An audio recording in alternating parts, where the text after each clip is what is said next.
Welcome, Aries rising signs on the zodiac to your horoscope for the month of October. I'm Cosmic Girl. Thank you for joining me here, and I trust you are doing well. I'm going to be talking about the full moon and new moon in this video, planets in transits. And we're going to open up the video talking about the transit of your chart ruler, which is Mars. Let's jump to it, Aries rising. For you, the action in the month of October is in the natal 8th house of Scorpio till November 3rd. So you may find yourself in a little bit of a pickle, Aries rising sign, when it comes to transforming and ending things that have been on repeat for quite some time. Maybe even 2 years. Mars hasn't been in Scorpio for over 2 years. So you might be trying to wrap up some long stories with this transit that may have begun 2 years ago. Mars in Scorpio will have you being the top of the class investigator and researcher. So you're researching emotional opportunities for security, whether that's through other people's finances, tax debt, inheritance, or resources that support you in a emotional capacity. With Mars and Scorpio, the focus here for you for the whole month is on setting something in stone that emotionally fulfills you and makes you feel safe and secure, which Scorpio primarily does focus on safety and security, feeling not exposed, not vulnerable, not rendered helpless to other. Scorpio is an independent sign ruled by Mars. So your chart ruler Mars is in its second sign of rulership, which is Scorpio. So Mars is in domicile. But this is the water fixed yin sign part of your natal chart. So we are talking about deep feelings and emotions, maybe resentment, hostility, anger that you may be ready to process and purge connected to other people's resources and transforming something and ending long cycles and stories that keep you very contained and small. So you may be the star investigator on how to capitalize financially with this transit, whether that's debt recovery, dealing with such things like tax, assets and possessions kind of transit. It's a big one. Mars in the 8th house for the whole month of October. Mercury joins in on the 6th. Mercury will be going into the natal 8th house as well. That is going to be very helpful for you from the 6th to the 29th with Mercury here, because Mercury gives you the intellectual ability to articulate and communicate well about your needs and getting things just right and secure. So great for purging and DMs connected with transformation, others, and debt and finance and building on your wealth portfolio with Mercury helping Mars out from the 6th to the 29th. So that's really nice for you as an Aries rising sign when Mercury gets in there. And we also have the Sun transiting in Libra in your natal 7th house until the 22nd of the month. And so the spotlight's on the natal 7th house, which is the house of marriage, relationships, and others, significant one on one connections in your life. So with the Sun lighting up your 7th house of others, then it's really easy to see who you proactively connect with that is supportive or maybe potentially draining. And with that, you get an opportunity to make some intellectual decisions about any collabs that you have of any nature and if they help you or siphon you. So that's quite helpful as well with the Sun in the 7th house till the 22nd of October. On the 7th, we're having a full moon in Aries, and this one's in your first house at 14 degrees with Mercury squaring off with retrograde Pluto. Okay, so with a full moon, yay, Aries rising sign, you get one full moon a year. This is it. You may get two if you're lucky, but this one We get an annual full moon in our first house where we get to pat ourselves on the back for a job well done, whatever we have been emotionally injecting a lot of time and energy towards on the 7th. So it can be a graduation point or just a day where you're just feeling all up in your skin, very confident, very self sufficient, feeling pretty empowered on the 7th. So it's a go get 'em day with a full moon in your natal first house at 14 degrees. With the moon in the first, it also can indicate that you're really tuned into your body and aware of the necessity of taking things slowly in development. Chart ruler Mars in Scorpio with Mercury. Uh, this can be that moment where you are aware, oh, before I start anything new, I want to have steady footing with Mars and security minded Scorpio. So even though it is your day, your full moon Aries rising sign on the 7th, this sort of feels like a bit of a maturity upgrade for you about knowing whatever steps you take moving forward, whether you're having a great day or you're a dreadful day, it'll be subjective to every human being, of course. But at the very least, you have an intuition, if you will, about taking things slowly and deliberately in anything that you instigate regarding your personality, your projection of your personality, your body and your health, and anything that you're ready to initiate.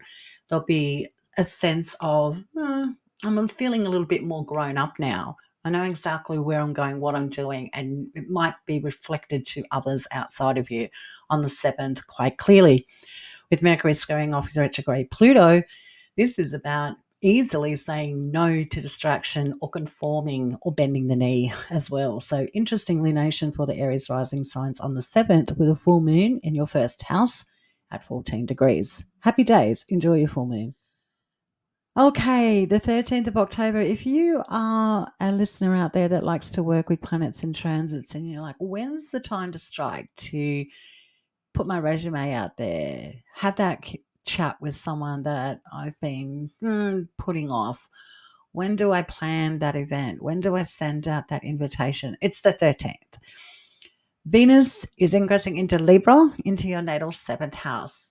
Very good astrology now that Venus is in her own sign of rulership. The dignity of Venus increases exponentially. She's been in her sign of fall in Virgo. So now she's in her own sign of Libra. So this bodes well for all of us. Happy Libra. Venus is in domicile. Happy Mars. Mars is in domicile. The two cosmic lovers are very happy. So astrologically, things start to improve moving forward from the 13th out there on terra firma and within our own lives as well. So Venus on the 13th moving into November in your natal 7th house bodes really well for collaborating, connecting with people more organically. So it is a fortuitous time to just enjoy the relationships in your life. Plan get-togethers, go on outings, have a social night, and people will be more prone to saying yes to you. Aries rising sign now that Venus is in Libra. And if you're an Aries rising sign that wants to get down to negotiations with others, especially anything of a legal capacity, this bodes really well for you to communicate or submit paperwork with Venus in Libra to other regarding anything contractual agreements or anything to do with a legal aspect in your life. Now Venus is in the 7th house from the 13th of October moving into November. The big news again on the 13th. This is just all on the 13th. Pluto's stationing direct in Aquarius. Happy days. So now your natal 11th house Pluto is direct. So the natal 11th house is larger groups of people like your audience, if you're a business owner, or it's the part of the chart connected to larger groups of people, big institutions and organizations. It's the house of your friends and allies, people that support you It's the house of benefactors, and it's also the house connected to your friends and your goals and your dreams for your future. So Pluto now direct in that natal 11th house of Aquarius. It's really good for Aries rising signs to open up to the world and the group and the community at large. So if you felt a bit contained, like you've just been playing it and keeping it very small, now Pluto's direct in Aquarius, you'll find that larger groups of people and people out there in the community are more than prepared to hear you out, your ideas. So great for marketing, pitching, like resumes out there, invitations. It's really nice now that Pluto's direct in your 11th house. So friends and groups of people that you knock shoulders with, that you have a meeting of minds with, your social life can start to escalate, which is really nice now that Pluto's direct in your 11th house. So nice astrology. And with Venus opposing Neptune retrograde and trining Uranus retrograde and Uranus trining Pluto direct in Aquarius, this all just indicates with this grand air trine that thoughts and communication is easily flowing. There's no obstructions at all, so it can be very busy mentally with communications, emails, documents, paperwork, phone calls. It's all on for quite a while now with Pluto direct in Aquarius. And from the 13th of October moving forward, things are going to get intellectually busy. There's going to be a bit of a upgrade, especially with your social life and communities. Interesting. On the 20th, we have Mercury conjunct Mars. Aries rising signs, Mercury, the mind, Mars, the planet of action. You may be ready to make a decision about affirmative action that's going to emotionally fill your cups. This can be a new financial plan, a plan to have a DM or a conversation or communication comes across your table on the 20th that loosens up your grip a little bit to help you see your way out of a difficult path that you have been anchored in for some time. So I really like the 20th for you with Mercury conjunct Mars. The next day on the 21st, we are having our second lunation of the month, and it is a new moon in Libra in your natal 7th house where the Sun and Venus are co-present. This one's at 28 degrees. So new moons are new opportunities to collaborate. And with a new moon in Libra, especially with Venus here, this new collaboration or opportunity to connect, whether that be through business, marriage, a partnership of any nature. With Venus co-present, you can bank on equality and value with this new connection or this new slate, if you will, with a connection in your life that you already have had in your experience. With a new moon in Libra, you can be almost guaranteed that your voice and your say will be heard at the table. So this is equal give and take regarding this new beginning that's occurring at your own free will, of course, on the 21st with a new direction between you and other. Really nice on the 21st. On the 22nd, we now see the Sun ingress to Scorpio, your natal 8th house. So the Sun will be here for 4 weeks. And we all know that Mercury and Mars are also in Scorpio in your natal 8th house. So the Sun's going to be here for 4 weeks. And what does the Sun bring to your natal 8th house of death and transformation, others' resources that you may be in control of, inheritance, tax and debt? Well, the Sun brings ownership. So this is a really good transit for 4 weeks to take ownership over your emotional reality connected to the natal 8th house. You want a transformation. You want to improve your wealth. You want to feel balanced. The Sun is saying, well, it's time for you to step up to the plate and own your reality. So the sun empowers us to dig into corners in Scorpio connected to emotions that keep us from having agency. So it's quite empowering with the sun in Scorpio for 4 weeks from the 22nd of October to November 22nd. No scheming corners. This is all bringing the skeletons out of the closet kind of transit. So you can leave things behind once and for all that have been emotionally and maybe even psychically blocking you from progression connected to wealth, other people's services, resources, and transformation. Quite nice with the sun in the 8th. We also have on the 22nd Neptune now retrograding out of your natal first house of Aries and back into Pisces, your 12th house. I like this. So you have no more planets in your natal first house being Aries. Not until the 14th of February next year, 2026. So you've got a clear run here for like 4 months with no planets in your first house, which astrologically indicates that you are the captain of your ship regarding your appearance, your body, your health, new starts, your identity, and what you're projecting out there, with no influence, especially from Saturn and Neptune, which have been in your natal first house.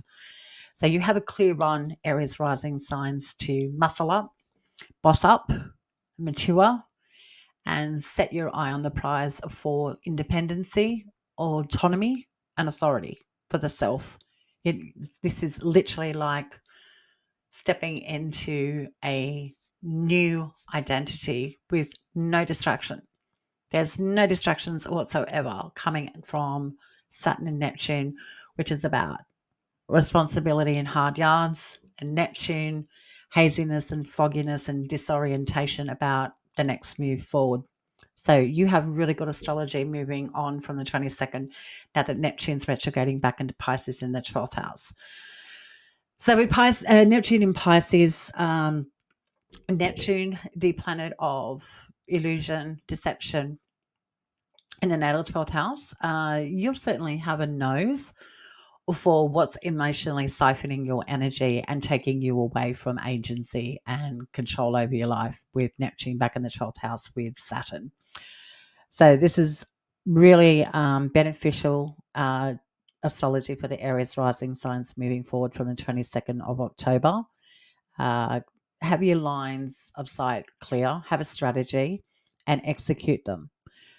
Because the astrology is, especially with Mars well positioned in Scorpio, next month going into Sagittarius, the following month going into Capricorn. Your chart ruler Mars is getting to the top of your natal chart now, and this is all about self belief, ownership, and authority over your own life direction. So go get them, Aries rising signs. Good astrology moving forward now that Neptune's out of the natal first house. On the 27th, bleeding into the 28th, we have a beautiful grand water trine. Your chart ruler Mars is trining retrograde Saturn in Pisces. Retrograde Saturn in Pisces is trining Jupiter in Cancer. Jupiter in Cancer is trining your chart ruler Mars in Scorpio. This is beautiful astrology and a beautiful aspect with a grand water trine. From the 8th to the 12th to the 4th, we have a really interesting couple of days. And your chart ruler Mars is getting these hits, if you will, from retrograde Saturn and Jupiter, which means that you, as an Aries rising sign, from the 27th bleeding into the 28th, are going to be all up in your feels, communicating well, letting it all out. I like to think of this as the annual cry that you have been doing your best to hold back from. It's great for releasing, purging, and purifying anything that feels really pent up, where it's just all too much to contain and hold anything in. 27 to the 28th, things can be spilling over organically, which sort of gets you out of some sort of emotional bondage or paralyzing state. So fantastic for emotional clear communication, great for working with spirit, meditating, therapy, soundboarding, having a tarot reading. Great for being near water, salt baths, swimming, anything to do with water with the grand water trine. We are encouraged to go into the waters literally or intuitively or mentally. So this is about letting it all flow kind of couple of days. And I think it's going to be quite lovely for you, Aries rising signs, with Mars trining retrograde Saturn and Jupiter connecting to retrograde Saturn and Jupiter connecting to chart ruler Mars. This is really healthy. Let's let it flow and let it all out kind of couple of days on the 27th bleeding into the 28th. Nice. On the 29th, we now have Mercury in Scorpio trining retrograde Neptune in Pisces.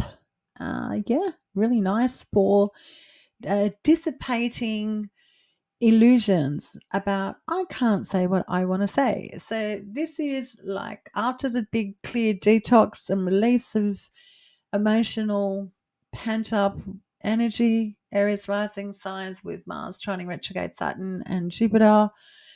Maybe the 29th you really just sort of doubles down on that trine where you just go, yeah. And this is also not going on anymore. Mercury trine retrograde Neptune. Having discernment, intellectual, emotional discernment, that you're not going to be confused or dazed anymore about anything keeping you small or contained, especially when it comes to creating security and emotional security and a strong foundation when it comes to your foundations with finance and transformation and going through a process of elimination. Really nice with Mercury trine retrograde Neptune. We also have later in the day on the 29th, Mercury ingressing into Sagittarius in your natal ninth house. He immediately opposes retrograde Uranus. I find this quite fascinating, actually. Okay, so let's talk about Mercury in your ninth house from the 29th of October moving into November. Well, with Mercury in Sagittarius, Mercury wants more facts on why you love what you love regarding travel, higher education, your beliefs and philosophies on life. Mercury sort of starts challenging us when he's in Sagittarius, his sign of detriment. And with Mercury in the ninth house of conviction, I believe this, I love this, I want to go there, I want to interact, I want to travel, I want to expand with my mind, body, spirit, and soul. And Mercury's going, yeah, but why? Do you have the money? Do you really think that's a good idea? Mercury's like that annoying little person that's giving you a dose of reality with Mercury in Sagittarius in a natal ninth house. And so if you're feeling a little bit torn, like, oh, do I really believe that? Do I really have the finances? Do I really want to go there? Do I really want to put that academic feather in my cap?